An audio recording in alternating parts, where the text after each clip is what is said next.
I really suck at explaining things sometimes. That video I posted up the other day on latching circuits was a pile of hot garbage, so let me provide a little bit more clarification. So I made this model right here that uses a Schneider electric relay and a Schneider electric relay block. It very closely resembles the circuit I built in that video the other day where I showed the latching circuit for the first time.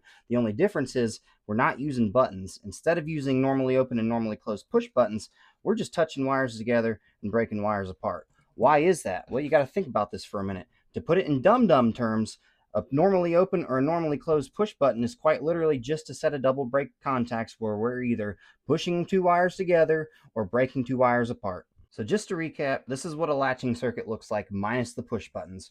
Right here is where your normally closed stop button would go, and right here is where your normally open start button would go. And for those who are just now seeing this for the first time, you push your normally open start button, relay kicks on, push your normally closed stop button, relay turns off. So why does this work the way that it does? You got to follow the power. The neutral is pretty easy. It just goes to one end of the coil. The hot, on the other hand, is where all the craziness happens. So right here is where your normally closed stop button goes. Right here is where your normally open start button goes, right? Follow the power. It goes through the normally closed stop button. So in its resting state, there is continuity from here to here. It goes to a common on this relay block. Just to recap, on this particular brand of relay blocks, this back row is the common row. This next row in is the normally open row, and this front row is the normally closed row. So we go to a common, right? And then it comes up to this jumper, right? Now, the start button is normally open, so in its resting state, there is not electrical continuity from here to here. But when we press that button, current can then go through this wire, through this jumper, and through the coil.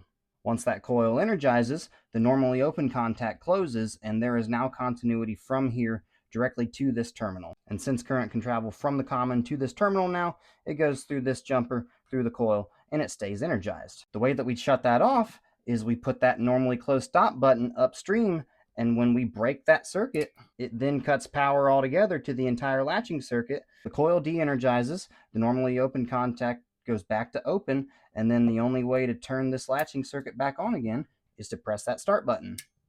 Anyways, hopefully this makes a little bit more sense. If you guys want me to do more videos on controls, please let me know down in the comments below. As always, if you have any more questions, you can always DM me or drop it down in the comments below.